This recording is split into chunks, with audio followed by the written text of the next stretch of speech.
O fim da justiça brasileira. A maioria dos ministros do Supremo Tribunal Federal decidiu nesta quinta-feira, 22, julgar o habeas corpus preventivo da defesa de Luiz Inácio Lula da Silva com o objetivo de evitar a prisão do ex-presidente.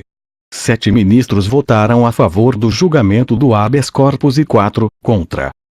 A justiça brasileira, representada pelo STF, chega ao fundo do poço e da degradação moral, ao se aliar e defender o maior criminoso que a nação brasileira já conheceu. Luiz Inácio Lula da Silva, ou Lula. Homem de um caráter criminoso, abominável e inescrupuloso, corrupto, oportunista, demagogo, psicopata, crápula, guerrilheiro, comunista, discípulo do assassino Fidel Castro. Assim, o Supremo Tribunal Federal, em uma manobra obscena, tramou e conseguiu impedir a prisão daquele que jogou o Brasil na lama, na vergonha, no caos moral, na recessão, no desemprego, na vergonha mundial.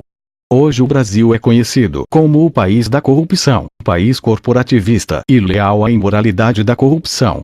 O Brasil é conhecido graças a esses ministros da injustiça, como o país onde impera a impunidade. País onde a justiça se vendeu para beneficiar criminosos, como Lula e todo o seu bando. Que vergonha! Tenho vergonha de ser brasileiro. O desejo de todo brasileiro honesto, que vive no Brasil ou no exterior, é vomitar e escarrar no rosto desses ministros nojentos que favorecem o crime, e toda a falange do mal. Esses ministros rasgaram a bandeira do Brasil, defecaram na Constituição, e urinaram literalmente no rosto da população brasileira. Uma justiça que defende criminosos não merece o respeito de pessoas do bem. Algo tem que ser feito imediatamente para banir de uma vez por todos esses bandidos de toga do poder. Chegou a hora e já está atrasado. As Forças Armadas têm que intervir. É o cúmulo do absurdo que assistimos no STF. Ministros a favor de bandidos.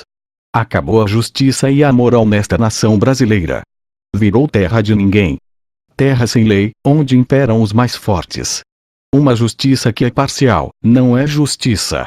Ladrão de galinha é preso sem direito a habeas corpus, e corrupto que provocou e levou 14 milhões de brasileiros ao desemprego, através do rombo realizado pela roubalheira, é inocentado e pela Suprema Corte do nosso país. É uma vergonha. As Forças Armadas precisam agir. A passividade e a inércia dos comandantes das Forças Armadas do Brasil, generais, brigadeiros e almirantes, tem sido uma das causas do agravamento da crise institucional da nação. As Forças Armadas têm que intervir. A população brasileira clama: bandido tem que ir para a cadeia, seja ele rico ou pobre, seja douto ou indouto, precisa pagar por seus crimes. A lei foi feita para todos, quer seja rico ou pobre, negro ou branco, alto ou baixo, culto ou ignorante, douto ou indouto.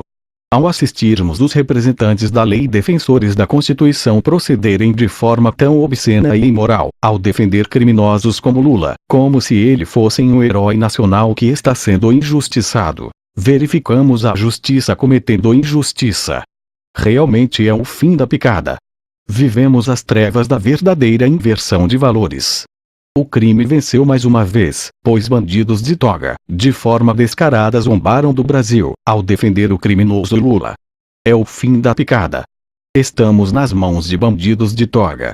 Homens que torcem a justiça para favorecerem criminosos. Guarde bem o nome desses traidores, verdadeiros Judas Iscariotes, inimigos do direito, da ordem, do progresso e da justiça. São esses os ministros do STF, que rasgaram a Constituição e defecaram na bandeira do Brasil.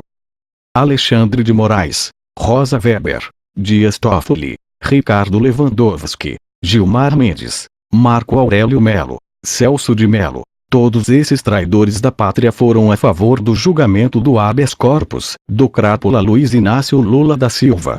Guardem bem esse dia 22 de março de 2018. O dia em que 7 ministros do Supremo Tribunal Federal rasgaram a Constituição e defecaram na bandeira do Brasil, ao defenderem o maior bandido da história brasileira. O psicopata e comunista Lula, protegido pela falange de toga, continuarão na luta de fazer com que o Brasil se transforme em uma Venezuela, Cuba, Coreia do Norte, onde não existe liberdade de locomoção, de culto ou de expressão. A população brasileira clama por intervenção militar já. Brasil acima de tudo. Deus acima de todos.